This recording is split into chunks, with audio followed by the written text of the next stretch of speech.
반갑습니다. 올해 마지막 이제 워크숍인가요? 올해 마지막이라고 하니까 좀 더 의미가 있는 그런 워크숍인 것 같습니다. 어떻게 지나오면서 1년 동안 올해 좀 평가하면 어떻게 좀 어떠셨는지요? 이제 사람이 좀 이렇게 그렇죠. 새로운 일을 시작하기 전에 우리가 함께 지내왔던 일을 평가하는 것도 굉장히 중요합니다.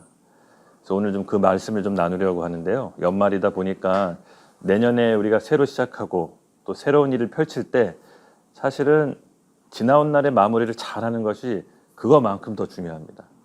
그래서 우리가 새 일을 시작할 때 어떻게 마무리를 해야 되는지 오늘 좀 성경적인 원리를 같이 함께 살펴보고 새 일을 좀 기대하는 그런 공동체가 되었으면 좋겠습니다. 그래서 우리 같이 말씀을 함께 읽겠는데요. 요한복음 15장 1절부터 7절 말씀입니다. 요한복음 15장 1절부터 7절 말씀 찾으셨죠? 제가 읽겠습니다. 나는 참 포도나무요 내 아버지는 농부라.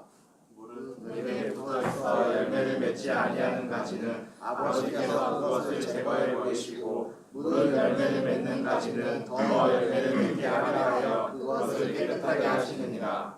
너희는 내가 일러준 말로 이미 깨끗해졌으니 내 안에 거하라 나도 내 안에 거하리라. 가지가 포도나무에 붙어있지 아니하면 스스로 열매를 맺을 수 없음 같이 너희도 내 안에 있지 아니하면 그러하리라. 나는 포도나무요 너희는 가지라. 그가 내 안에 내가 그 안에 거하면 사람이 열매를 많이 맺나니 나를 떠나서는 너희가 아무것도 할 수 없음이라. 사람이 내 안에 거하지 아니하면 가지처럼 밖에 버려져 마르나니 사람들이 이것을 모아다가 불에 던져 사르니라. 다 같이 읽겠습니다. 너희가 내 안에 거하고 내 말이 너희 안에 거하면 무엇이든지 원하는 대로 구하라. 그리하면 이루리라. 아멘.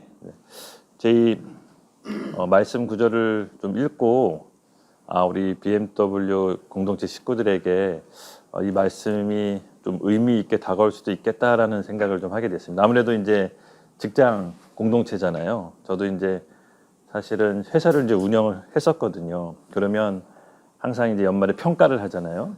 그래서 이제 제가 이제 회사 운영할 때랑 이 교회 목회할 때랑은 사뭇 기분이 다른 것 같아요. 비슷한 것 같지만 완전히 이제 다른 것 같아요.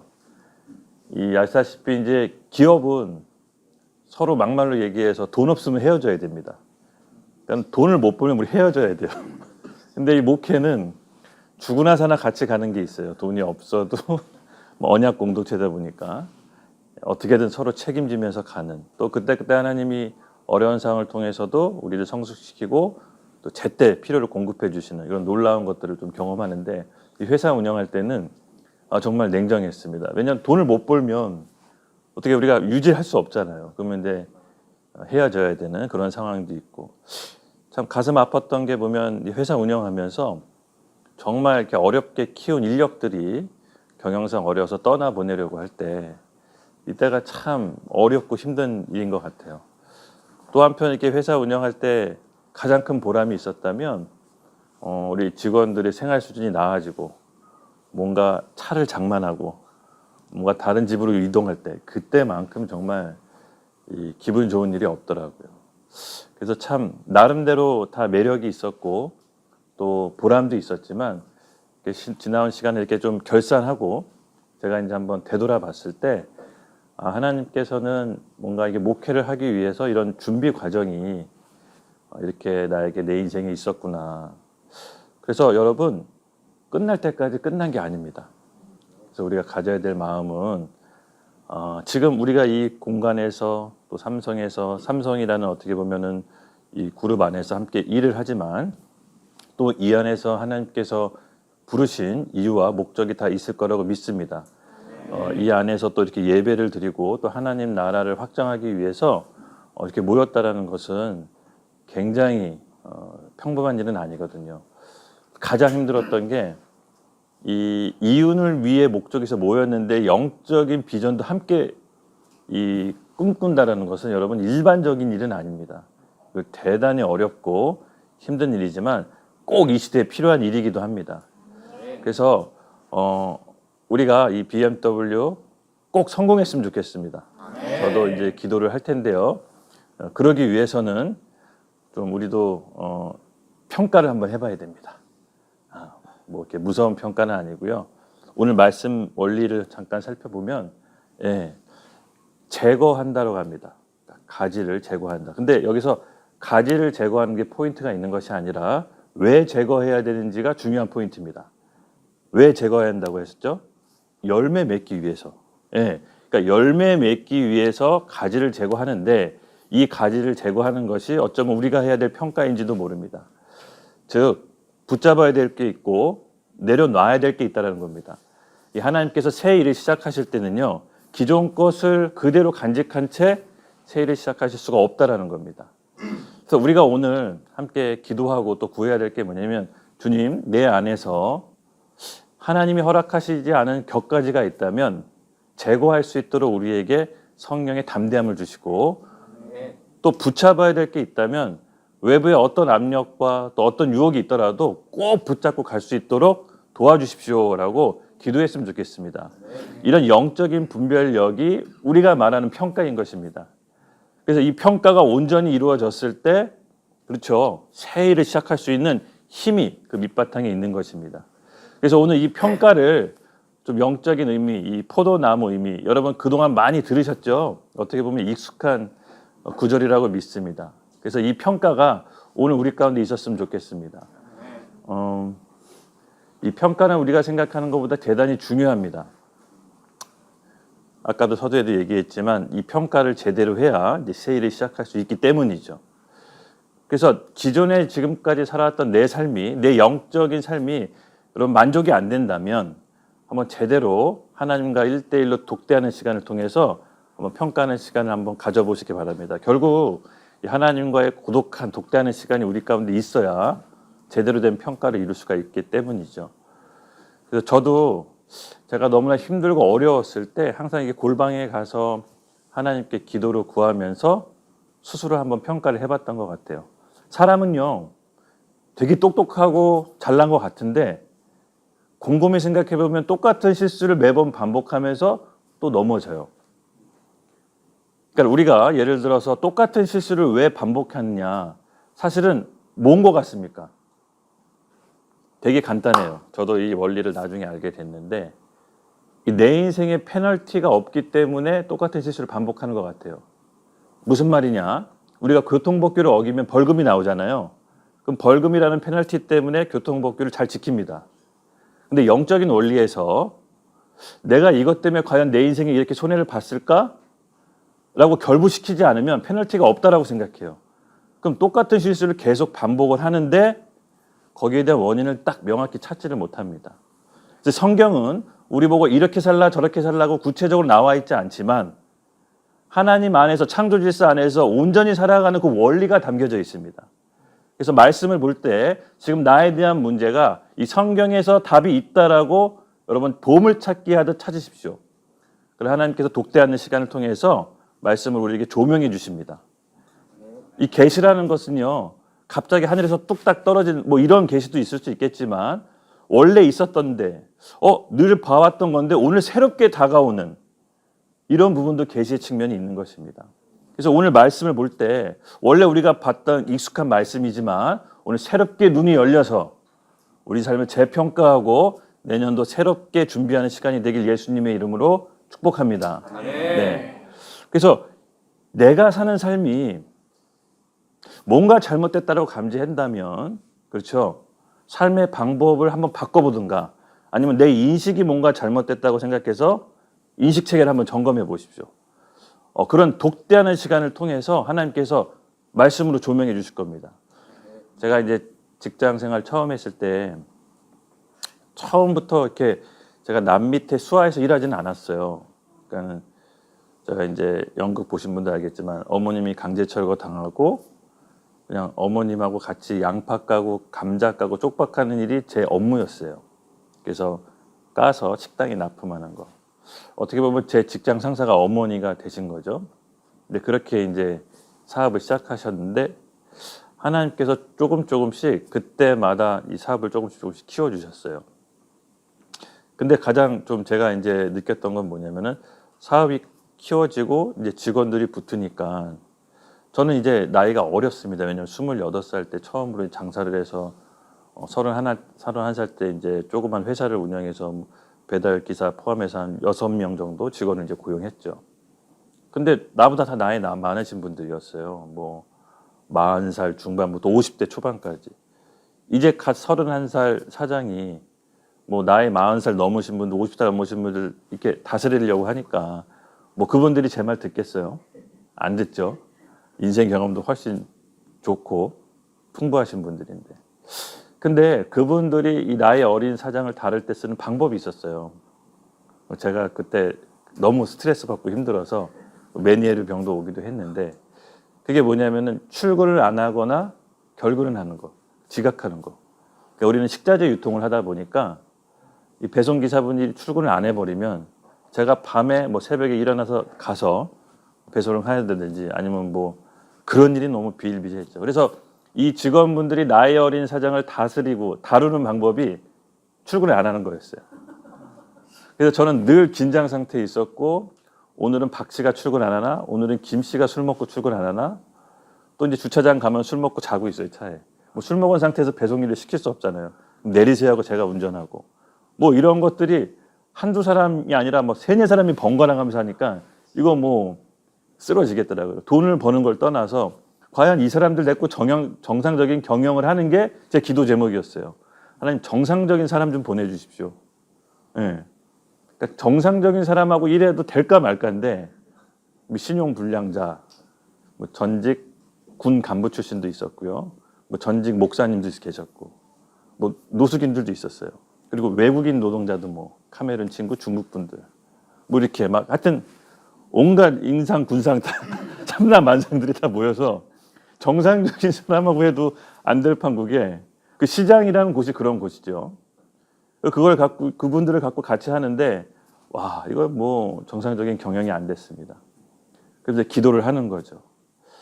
아, 이거 어떻게 해야 됩니까, 주님?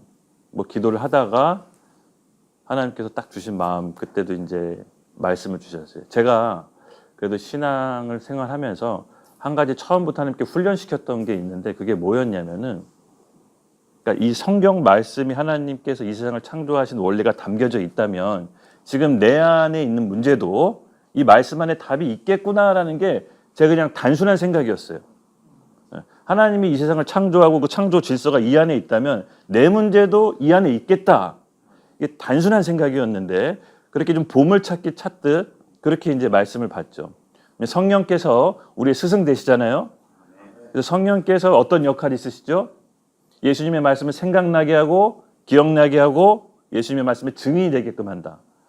그러면 이 성령께서 우리 안에서 지금 나한테 필요하신 말씀을 조명해 주실 거라는 믿음이 있었어요. 그래서 이 말씀을 이렇게 보면, 와, 제 안에 딱 꽂히는 말씀이 있었어요. 사람이 떡으로만 살 것이 아니요 하나님 입으로부터 말씀으로 산다.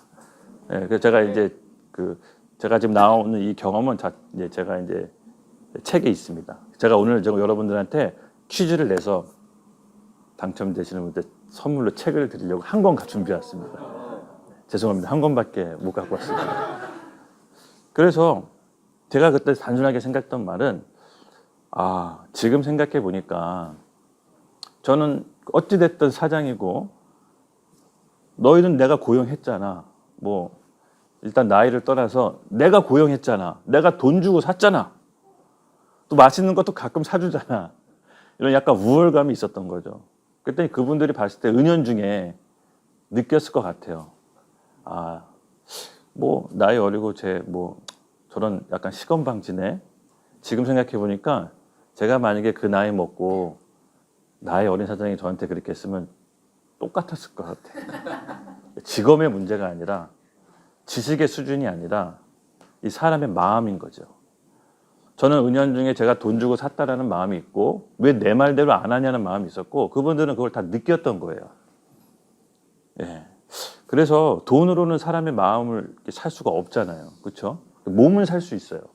근데 이 마음으로는 살 수가 없다라는 거죠. 저는 그거를 이제 나중에 배운 거죠. 직장을 이렇게 운영하면서 그걸 배운 거예요. 그래서 직장 생활하고 목회한 게 참 감사해요. 어떻게 보면. 예.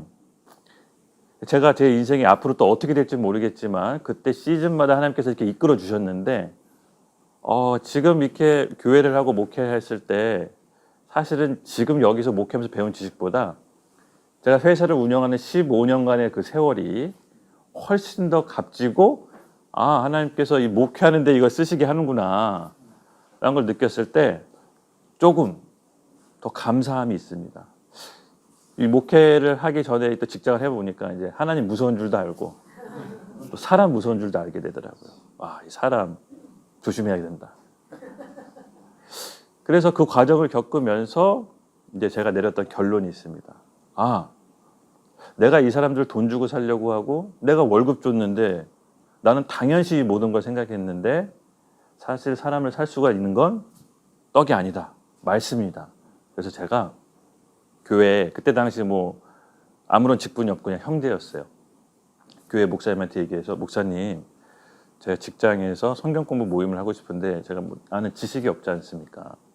우리 교회 전도사님 한 분 보내주십시오. 이것처럼 직장들 그 직원들 모아놓고 교회 전도사님 오셨어요. 제가 이제 모셨어요. 성경 공부 해달라고. 뭐 반발이 장난 아니죠. 직장에서 무슨 종교를 강요하냐. 안 그래도 지금 피곤해 죽겠는데 집에 빨리 가야지. 무슨 성경 공부 모임이냐. 뭐 이런 거센 저항이 있죠. 하나님의 일은 늘 저항이 있습니다. 근데 그 저항이 있는데 제 마음 가운데 뭐가 있었냐면 배수의 진을 쳤어요. 어차피 이래도 안 되고 저래도 안 될 거 그냥 보기 좋게 하나님이 하다가 문 닫았다 이 말이라도 명분이라도 있게 그래 안 하고 싶으신 분 나가십시오 하고 이제 배수의 진을 쳤죠. 근데 그 배수의 진을 칠 수 있었던 거는 그 하나님의 말씀이었어요. 사람이 떡으로만 살 게 아니라 하나님 입에서 나오는 말씀으로 산다는 게 실제로 믿어졌어요. 그게 신비예요. 믿음의 영역은 굉장히 미개척 분야입니다. 신앙에서도. 우리가 믿고 싶다고 해서 믿은 것도 아니고 또 믿기 싫다고 해서 안 믿어지는 것도 아니에요. 이게 정말 오묘한 신비의 영역이 믿음이거든요. 옛날에 그 조용기 목사님 아시죠? 그분의 인터뷰를 텔레비에서 한번 본 적이 있는데 그 어떤 신문 기자가 조용기 목사님한테 물어봤습니다. 목사님 믿음이 뭡니까? 목사님 세계적인 목회자고 세계에서 가장 큰 교회를 하시는데 여러분 목사님 믿음이 뭡니까? 했는데 그 목사님의 대답이 저한테 너무 충격적이었어요. 한 번도 생각해 본 적이 없는 대답이었고 제 이 생각으로는 도저히 상상이 할 수 없는 대답이었어요. 목사님 뭐라고 하셨냐면 믿음은 계란으로 바위를 쳤을 때 바위가 쪼개지는 걸 믿는 게 믿음입니다. 와, 그 말씀하시는데 제가 이 믿음이 들어오더라고요. 어떻게 저렇게 생각하시지? 정말 믿음이 그런 걸까? 하나님 저에게도 그런 믿음을 주십시오. 왜냐하면 우리가 이성적으로 합리적으로 잘 살 수 있다면 그냥 그렇게 살면 돼요. 근데 그런 삶이 만족이 안 된다면 성경에 나오는 우리 믿음의 선진들처럼 한번 우리 생각을 깨보는 시도를 해봐야 되잖아요. 그렇죠? 근데 그 어마어마한 영적 거장인 조용기 목사님이 뭐 엄청난 지식과 신비의 말씀이 풀어질 줄 알았더니 너무 어린애 같은 대답. 계란으로 바위를 쳤을 때 저는 바위가 쪼개진 걸 믿습니다. 지금도 눈물이 나려고 그래요. 오늘 우리 가운데 그런 믿음이 있어야 되지 않겠습니까? 저는 예수를 믿으려면 완전히 미쳐야 된다고 봅니다. 그래서 우리가 예수 믿고 다른 세계의 체험을 살기를 예수님의 이름으로 축복합니다. 그래서 그 대답을 이제 그 뭐 믿음 얘기하다 그 얘기가 나왔는데 그래서 제가 이제 배수의 진을 쳐서 그냥 결단한 거죠. 어차피 이래나 저래나 안 되는 거 이대로 내가 회사 운영하다 나도 죽겠다. 뭐 서로 죽일 수는 없으니까 뭐 내보내자 이런 마음도 있었던 것 같아요. 그래서 이제 성경 공부가 착 시작됐습니다. 그 창고 안에 전직 목사님, 뭐 전직 특수부대 출신들, 전직 뭐 노숙자, 하여튼 신용불량자, 차가받아 망한 사람 이 말씀을 탁 듣는데 첫날 그 어두운 창고에 천국이 임했어요. 네. 그리고 말씀을 매해 거듭할수록 우리 직원뿐만 아니라 다른 옆 가게에 계신 분들 이렇게 오기 시작했어요. 정말 전혀 예상치 못한 일이 벌어졌습니다. 그리고 그 6분 중에 5명이 예수님을 영접했어요. 근데 한 명은 끝까지 거부했어요. 그분은 존중했어요. 모태 남녀호랭교였어요. 부모님부터. 근데 성경 회사를 다니려면 해야 되니까 한 거죠. 근데 그런 역사가 일어났었어요. 그래서 더 놀라운 건요. 역시 하나님은 정확하셨습니다. 그렇게 한 성경 공부 6개월 하니까 아무도 지각 안 하고 아무도 결석 안 했어요. 네. 저는 한 사람 한 사람 제가 돈 주고 샀다고 당연시 여기고 왜 안 될까? 왜 내 말을 안 들을까? 스트레스 받아서 죽을 뻔했는데 역시 사람은 연약해서 할 수 없는 것을 하나님은 하실 수 있다는 것은 말씀을 통해서 그 단순한 믿음으로 우리가 순종할 때 하나님께서는 우리가 생각하지 못한 방향으로 돌파를 이루십니다. 네. 그리고 우리가 우리 이성과 우리 지식을 여러분 너무 의지하지 마십시오. 저렇게 얘기할 수가 있나? 이렇게 얘기할 수 있는데 그 위에 하나님께서는 모든 걸 컨트롤하고 계십니다. 그래서 하나님의 말씀이 우리 가운데 실제로 믿어질 때 그 말씀이 순종할 때 우리가 전혀 생각할 수 없는 방향으로 길을 여십니다. 네. 안 되는 사람은요. 끝까지 남 탓하고 부정적이 생각하고 뭔가 일이 잘못됐을 때 이 왜 일이 잘못됐는지 막 범인을 찾습니다. 근데 되는 사람은요. 자기가 골방에서 하나님 앞에 나아가서 무엇을 수정해야 될지 조명받습니다. 여러분 그래야 길이 보여요. 예. 우리가 이 공동체를 하면서 기쁠 때도 있고 슬플 때도 있고 또 영이 잘 맞아서 행복할 때도 있지만 분명히 서로 힘들게 해서 남 탓할 때도 있을 겁니다. 그때 오늘 말씀을 기억하셔서 내가 정말 해결의 길을 찾고 싶다면 하나님하고 골방에 들어가서 오늘 내게 주시는 말씀을 받으십시오. 영적인 힘이 있어야 됩니다. 남한테 들은 얘기는 우리에게 잠깐 이해를 줘서 지식으로 시원하게 해줄 수는 있지만 결국은 삶의 돌파는 내가 하나님하고 독대하는 그 시간 가운데 주시는 말씀, 그것을 순종함으로 돌파가 일어납니다. 그래서 우리가 이 말씀으로 영성을 강화시키는 훈련을 해야 됩니다.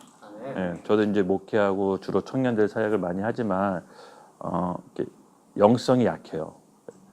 그러니까 사역은 할 수 있고 일은 펼쳐지는데 그걸 지탱하고 버티고 돌파할 수 있는 거는 결국 영적인 힘이거든요. 근데 이 영적인 힘은 갑자기 생기는 게 아닙니다. 매일 삶 속에서 드려지는 예배와 기도와 말씀을 통한 삶의 적용, 실천, 되지 않아도 될 것 같은 믿음 가운데 순종함, 이런 것들이 우리 삶 가운데 경험되어졌을 때 영성이 강화되는 거지. 기도한다고 물론 도움이 되지만 그걸로는 부족합니다. 기도하고 말씀 받고 주님께서 나에게 주신 모든 문제 이 안에 해답이 있다라는 마음으로 보물찾기 찾듯 말씀을 찾으십시오. 그러면 하나님께서 반드시 주십니다. 그래서 이렇게 우리가 말씀으로 내년을 돌파하는 시간이 되었으면 좋겠고요. 그렇게 하기 위해서는 우리 내 자신을 올해 잘 평가하는 시간을 가졌으면 좋겠습니다. 그래서 말씀을 이제 한 편 한 편 살펴보겠고 이제 제가 지금까지 했던 거는 2절 말씀까지 해당되겠네요. 그래서 3절부터 읽겠습니다. 시작. 너희는 내가 일러준 말로 이미 깨끗해졌으니 이게 무슨 말이냐면요. 하나님께서는 우리에게 새 일을 시작하실 때 먼저 가지를 제거하십니다. 제거가 돼야 새 일을 시작하시는데 제거에 포커스 맞추지 말라 그랬죠. 그러니까 제거는 아프지만 왜 제거하냐가 중요합니다. 왜 아픔을 겪죠? 더 열매 맺기려고. 그 열매 맺기 위해서는 가지를 제거해서 나머지 가지의 영양분을 집중시켜서 순도 높은 과일을 얻기 위해서 제거하는 겁니다. 그러면 제거는 하나님이 강제로 시키실까요? 네, 강제로 시키시는데 그 전에 우리한테 기회를 먼저 주십니다. 우리 스스로 제거하기를 원하십니다. 과수원의 농부가 자기가 순도 높은 과실을 먹기 위해서 가지가 너무 많아서 이제 과수원의 농부가 이제 가지를 제거하잖아요, 그렇죠? 근데 그 전에 사실은 우리에게 먼저 자율권을 주십니다. 그래서 내가 붙잡고 가야 될 거, 내가 내려놔야 될 거를 여러분 하나님 앞에서 독대하는 자리에서 먼저 한번 평가해 보세요. 아, 내가 반복하는 실수가 있나? 내가 이것이 문제, 페널티라고 여기지 않고 있었네. 성령께서 조명해 주시면 과감하게 정리하십시오. 예. 그것이 인간관계일 수도 있고요. 그것이 내 환경 중에 일부일 수도 있고, 아마 내 취미 생활일 수도 있고, 내가 이것만큼은 내려놓으면 안 됩니다, 주님. 그래서 나 이건 유일하게 살 수 있는 건데, 이 길인데, 기도해 보십시오. 왜 그걸 하나님께서 마음에 부담을 주고 요구하시는지. 왜요? 하나님 우리를 너무 사랑하시죠? 열매 맺기 위해서. 진짜 내 인생에 맺어야 될 열매가 있는데 네가 그걸 못 맺고 있지 않느냐. 지금 가지를 쳐야 더 풍성한 열매가 내년에 우리에게 올 것이다. 그런 하나님은 선하시다라는 믿음이 우리 가운데 있어야 됩니다. 네, 왜 그 선하심이 우리가 있어야 되냐? 뭐라고 했습니까? 이미 3절에 내가 일러준 말로 이미 너희는 깨끗해졌다예요. 예. 하나님께서 우리에게 이미 깨끗해졌다고 선포하셨습니다.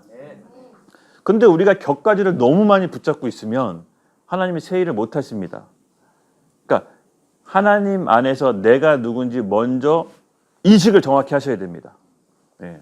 저는 이 복음에 대한 인식이 여러분 가장 먼저 필요하다고 봅니다. 이 복음에 대한 인식이 뭐냐? 복음이 뭔지 정확히 아는 것입니다. 더 쉽게 얘기해서 내가 어디서부터 구원받았고 내가 받은 구원이 얼마나 값진지를 알아야 그 다음 신앙생활이 가능한 겁니다. 뭐 이렇게 잘 듣고 알고 계시잖아요. 그렇죠? 여러분 우리가 어디서부터 구원받았습니까? 이미 깨끗해졌다라고 하는데 어디서 받은 구원인지를 정확히 아는 게 너무 중요합니다. 그렇죠? 예.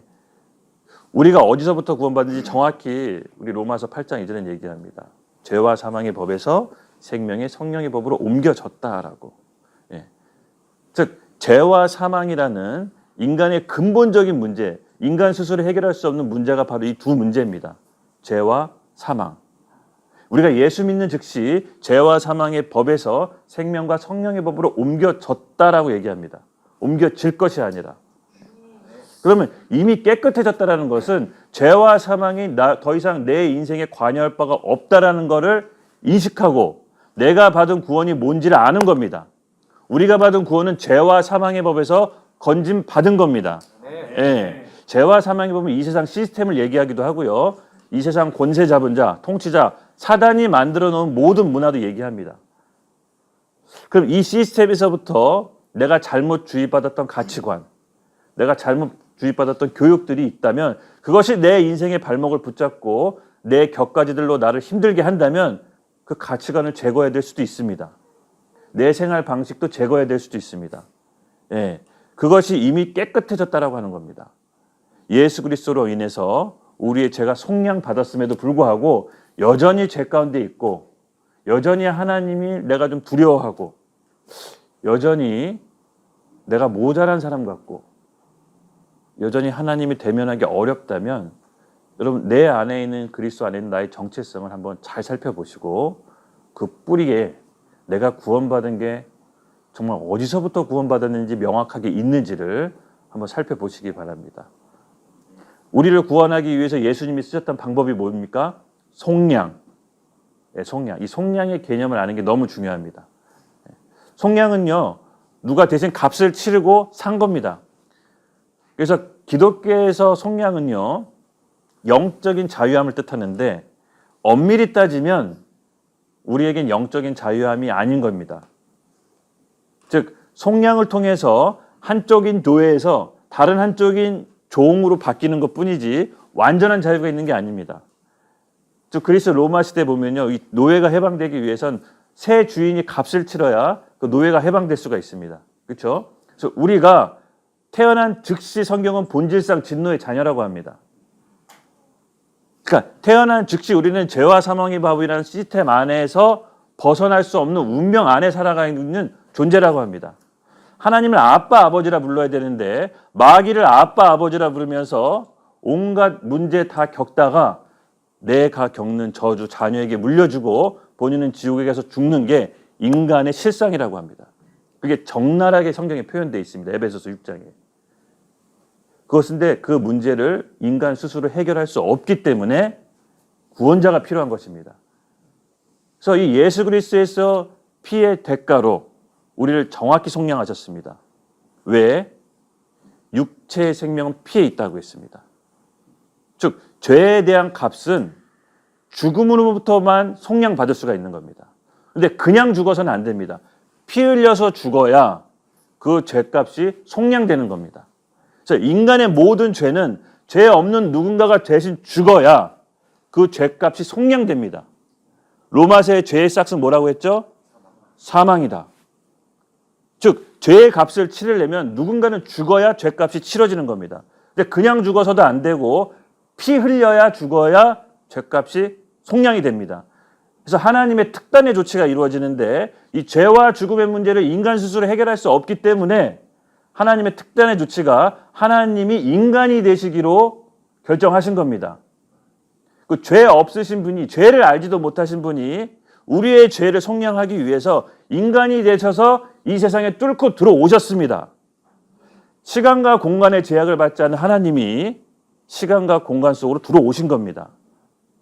그리고 그분이 피 흘려 십자가에서 죽고 부활하심으로써 우리의 모든 죄에 대한 값을 치르고 우리의 영혼을 죄와 사망의 법에서 생명과 성령의 법으로 사오신 겁니다. 그래서 엄밀히 따지면 우리는 영적 자유함은 예수님 안에 종속된 자유함입니다. 예수님께서 피의 값을 치르고 사왔기 때문에 우리는 바로 즉시 예수님의 종이 되는 것입니다. 예. 그래서 이 사실을 안 사람이 자기 마음대로 살 수 있을까요? 내가 평생 다해서 일할 수 없는 빚을 누군가가 대신 갚아줬는데 미안하지 않을까요? 세상 살면서?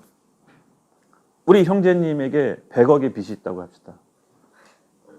삼성전자에게 졌다고 칩시다. 삼성전자랑 계약을 맺습니다. 하루 24시간 중에 20시간씩 일해라. 그러면 하루 일할 때 1,000만 원씩 까줄게. 그럼 100억 다 갚을 때까지 계속 일해야 됩니다. 그렇죠?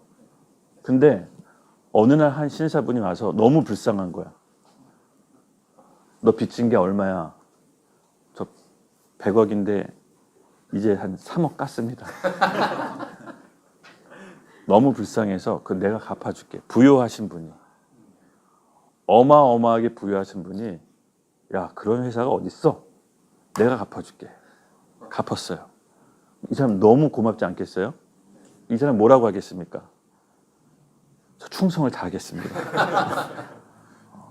뭐 말은 그렇게 하고 평생 그렇게 할지 모르겠지만 몇 년은 그렇게 하겠죠. 그렇죠?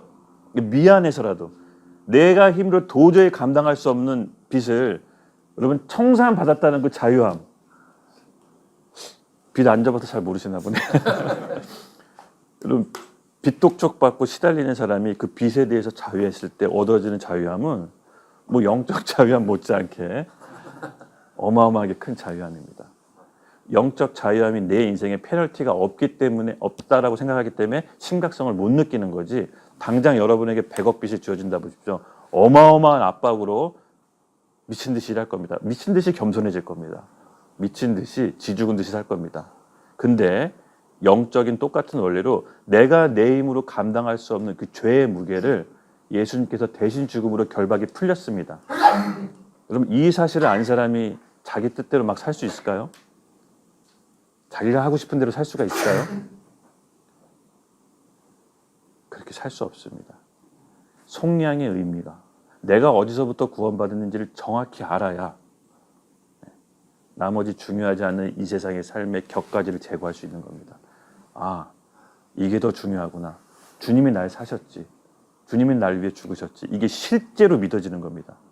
그럼 내 삶의 우선순위가 정해지고 격가지들이 보이기 시작합니다. 여러분 어렵지 않습니다. 이게 왜 어려우냐? 주님 믿으면서 다른 것까지 같이 하고 싶은 것이 있기 때문에 그렇습니다. 진짜 주님을 주인으로 모시지 않으면 세상 사는 게 복잡하고 어렵습니다. 근데 주님께서 나의 진정한 주인이 되셨고 내가 결코 탕감받을 수 없는 이 죄값을, 이 엄청난 빚을 탕감해 주셨다. 인생 심플해집니다. 주와 그리스도를 위해서밖에 살 수밖에 없지 않겠습니까? 네, 이게 실제로 믿어지지 않기 때문에 계속 고민하고 방황하는 겁니다. 여러분 누구 중에 여러분을 괴롭게 하고 때로는 억울하게 하고 도저히 내 힘으로 용서할 수 없는 짓을 한 사람이 있을 겁니다. 그렇죠?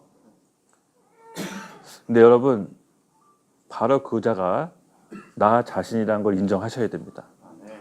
내가 도저히 용납받을 수 없고 용서받을 수 없는 죄를 하나님께서 아무 대가 없이 탕감해 주셨는데 이거 아는 사람이 다른 사람 조금 잘못한 거 갖고 용서 안 해주고 하면 여러분 그 은혜 아는 사람일까요? 못된 사람이죠. 본인은 100억 탕진 받고 자기한테 1000만 원 빚진 사람 감옥에다 놓는 꼴이잖아요. 예수님도 그 비유가 있으시잖아요. 네. 아닙니다. 진짜 속령이 뭐고 내가 어디서부터 구원받는지 안다면 용서하는 마음이 생깁니다. 결국 용서하지 못하면 자기가 받은 구원이 뭔지 모르는 겁니다. 예. 그래서 오늘 우리 이 결박이 풀려야 됩니다. 영적인 자유함이라는 것은 내가 받은 속량과 구원이 어디서부터 왔는지를 정확히 아는 것에부터 시작되고 그렇게 안 사람이 요한복음 15장 3절처럼 이미 내 말로 너희는 깨끗해졌다라는 게 실제로 믿어지는 겁니다. 그렇게 하나님 앞에 나가는 사람은요, 하나님을 아빠 아버지라 부릅니다. 어떤 열등감이나 정죄감이나 두려움 없이 하나님 앞에 나가는 겁니다. 제가 이제 교회에 이제 있으면 저희 딸이 이제 9살인데 그래도 우리 저희 이제 풀타임 우리 전도사님이나 간사들이 있으면 그래도 저는 이렇게 그래도 아무래도 좀 이렇게 목회자다 보니까 어려워하죠. 근데 우리 딸은 그런 게 없습니다. 그냥 문 팍 차고 들어옵니다. 왜 딸이니까. 그냥 아빠 만나는 거니까. 그런 겁니다. 우리 앞에 하나님과의 벽이 있습니다. 내 두려움, 정죄감, 열등감, 죄책감. 예수님께서 이미 말씀하시고 그의 피의 대가로 깨끗해졌습니다. 우리의 의는 우리의 열심과 노력과 공로로 만든 의가 아니라 전적인 그리스도의 공로에 힘입어 하나님과 만나는 길을 여셨습니다. 그 의에 힘입어 하나님을 만나는 거지 우리의 열심으로 우리가 능력이 있어서 구원받은 게 아닙니다. 우리 아무 능력이 없는데 그리스도의 부요하신 분이 우리의 모든 죄를 탕감하셨고 그 능력에 힘입어 하나님을 아빠 아버지라고 다시 주님 앞에 나갈 수가 있는 겁니다. 할렐루야. 네. 그렇게 해서 우리의 정체성이 분명해야 됩니다. 네. 그리고 나서 하나님 앞에 나아가는 거죠. 그리고 4절 이렇게 얘기합니다. 내 안에 거하라. 나도 너희 안에 거하리라. 가지가 포도나무에 붙어있지 아니하면 스스로 열매를 맺을 수 없음 같이 너희도 내 안에 있지 아니하면 그러하리라. 네, 도대체 무슨 말일까요? 아멘 하셨는데 내 안에 거하라. 그럼 나도 너희 안에 거하리라. 퀴즈입니다. 오늘 상품. 내 안에 거하라. 그럼 나도 안에 거하리라. 이게 무슨 말일까요? 역시 뭐 아시는 분들 그냥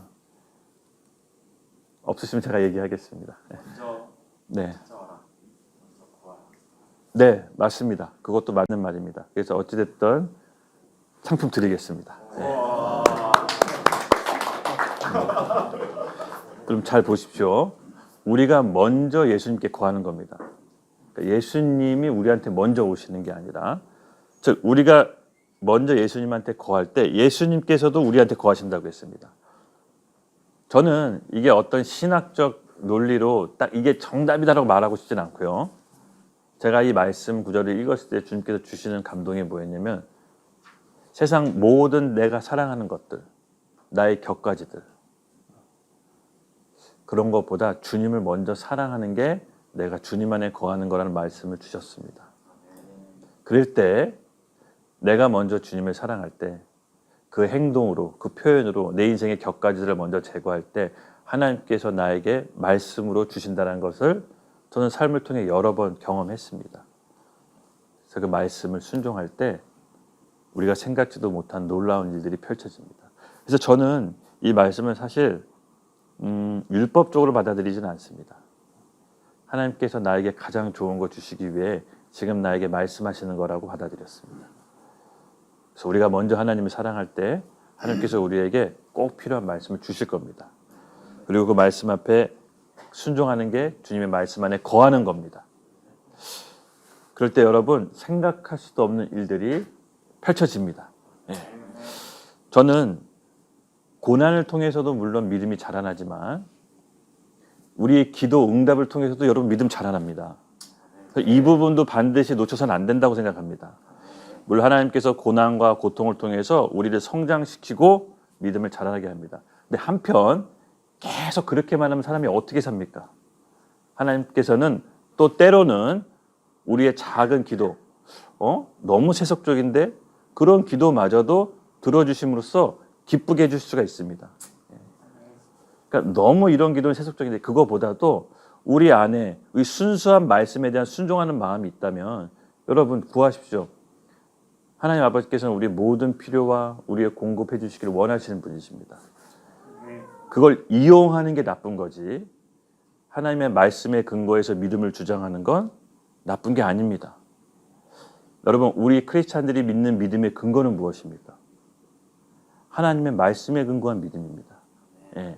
이 세상 또 물리적인 환경을 뛰어넘는 하나님의 말씀을 우리가 믿을 때 불가능한 일이 일어납니다. 예. 우리는 그 말씀을 믿는 것이 우리 크리스찬의 믿음의 근거인 겁니다. 우리 바램과 희망을 믿는 게 아닙니다. 이 눈에 보이는 세상보다 더 현실인 그 영적 세계의 현실인 하나님의 말씀의 근거로 그 약속을 붙들고 우리 삶이 변하는 겁니다. 그렇게 우리 직장과 가정 가운데 하나님의 말씀을 받기를 원합니다. 그 말씀의 근거에 배팅을 거십시오. 삼성이 변할 것입니다. 가정이 변할 것입니다. 교회가 변할 것입니다. 왜냐하면 우리의 믿음은 근거 없는 믿음이 아닙니다. 그래서 말씀 받기에 여러분 목숨을 거십시오. 예. 저는 이것이 우리 삼성 직원 가운데 임할 것이라고 믿습니다. 예. 지난 삶을 재평가해 보시고 만족스럽지 못했다면 내가 방법이 좀 잘못됐나 아니면 내가 뭔가 잘못 생각하고 있나 점검하셔서 말씀 받는 데 집중하시고 반드시 하나님과의 독대하는 시간을 확보하십시오. 하나님 너무 사랑하셔서 그 사랑하는 자녀에게 말씀을 주실 겁니다. 그리고 우리의 믿음의 근거는 세상 사람들 봐서 너무 허무맹랑하고 터무니없는 거 아니야? 아닙니다. 우리는 희망사항을 믿는 게 아닙니다. 우리 희망 고문하는 게 아닙니다. 이 세상보다 더 현실적인 하나님의 진리의 말씀을 근거한 믿음의 약속의 말씀입니다. 우리는 그걸 믿는 겁니다. 저는 그 약속의 말씀이 우리 가운데 임할 때 불가능한 게 가능케 될 것입니다. 결단하지 못했던 걸 결단하게 될 것입니다. 미쳐야 돼요. 약간 좀 미쳐야 돼요. 좀 필요해요. 약간 좀 미쳐야 돼. 여러분 우리 예수 믿으려면 확실히 미칩시다.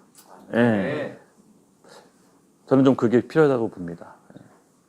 그래서 어쩔 때는 저도 약간 도마 같은 기질이 있어서 뭔가 확실히 좀 검증이 되고 확인이 돼야 이렇게 믿는 그런 구석이 있어요. 그래서 처음에 예수 믿을 때 되게 힘들었어요. 왜냐면 성경의 말이 너무 다 신화같이 들려서 이게 믿고 싶은데 믿어지지가 않더라고요. 근데 하나님께서 정말 꿈으로 강력한 빛으로 초자연적으로 딱 제가 체험적으로 알게 하신 다음에 그 체험을 깨닫고 성경 말씀이 믿어지게 되더라고요. 아마 성경 말씀을 읽으려고 이해하려고 했으면 아마 안 믿어졌을 거예요. 초자연적인 방법으로 뚫고 들어오시더라고요. 그래서 여러분 우리 삶은 전혀 예상치 못한 하나님의 방법으로 뚫고 들어오시기를 마음을 약간 오픈 마인드 해놓고 약간 좀 미쳐야 돼요. 믿게 해달라고 우리 기도하십시오. 그래서 이 믿음의 영역은 정말 신비로운 것 같습니다. 그래서 여러분 우리 안에 좋은 열매를 맺기 위해서는 하나님은 우리에게 요구하시는 게 뭐라고? 가지치기. 좀 가지칠 때는 아프지만 하나님께서는 우리에게 좋은 열매 맺으신다라는 그런 하나님의 선하심의 믿음이 우리 가운데 있다면 과감하게 치실 수 있습니다. 우리가 어디서부터 구원받고 우리의 죄와 사망의 법을 하나님께서 깨셨다면 그 은혜의 힘입어 갈 수가 있는 것입니다. 그래서 사람이 똑같이 있습니다. 우리가 이 7절 이제 마지막 구절 함께 읽고 같이 기도하겠는데요. 7절 읽겠습니다. 시작. 너희가 내 안에 거하고 내 말이 너희 안에 거하면 무엇이든지 원하는 대로 구하라. 그리하면 이루리라. 아멘. 네. 오늘 말씀의 이제 결론 부분인데요. 오늘 이 말씀은 우리 가운데 실제로 믿어지게 해달라고, 임하게 해달라고 우리 삼성 BMW 이 공동체 가족에게 마지막으로 던지는 메시지를 드리고 올해 마무리하겠습니다. 그래서 내년에는 우리 믿음으로 승리해서 불가능을 가능케 하는 영적인 공동체가 되기를 예수님의 이름으로 축복합니다. 먼저는 우리가 예수님을 사랑하는 겁니다. 예. 먼저는 말씀을 우리가 달라고 기도합시다. 예. 정말 기대가 됩니다. 하나님께서 하시는 일들은 여러분 진짜 부작용이 없습니다. 예. 저도 이제 회사를 운영하고 이제 영적인 공동체 하면서 늘 느꼈던 거지만 여러분 눈에 보이는 상황과 환경에 너무 휘둘리지 마세요. 예. 그 일시적입니다. 그게 너무 크게 보여서 때로는 해서는 안 될 말, 때로는 상처 주면 안 되는 것들을 우리는 이제 하게 되죠. 근데 지나고 나면 결국은 그것이 모두 다 일시적이라는 걸 느끼게 됩니다. 진짜 하나님께서는요, 우리에게 요구하시는 게 있습니다. 특히 이제 공동체 하면서 제가 느꼈던 거는 우리가 여기 가운데 부르신 한 소망이 있다라는 겁니다. 그래서 일이 잘못되거나 원망한 일이 생기면 다른 사람을 탓하는 게 아니라 왜 우리가 여기 모였지? 왜 우리가 삼성전자에 모여서 예배하지? 예, 하나님 나라를 위해서, 영혼 구원을 위해서. 이것이 분명하다면 우리 서로 남 탓할 이유가 없습니다. 남 탓할 시간도 없습니다. 그때 비로소 성령께서 우리에게 각자 조명해 주셔서 무엇을 해야 되는지 알려주실 겁니다. 그리고 수정하시고 하나님 앞에 정직하게 솔직하게 도와달라고 기도하면 하나님께서 놀라운 길로 새 길을 열어주실 겁니다. 네. 문제는 다른 사람이 아닙니다. 문제는 나입니다. 나. 이 나라는 괴물, 나라는 자아, 내가 정확하게 어디서부터 구원받지 못한 그것을 우리가 깨달을 때 새 일을 시작하실 것을 믿습니다. 오늘 이 기도할 때 우리 마지막으로 우리 15장 7절 우리 가운데 이루게 해달라고 기도합시다.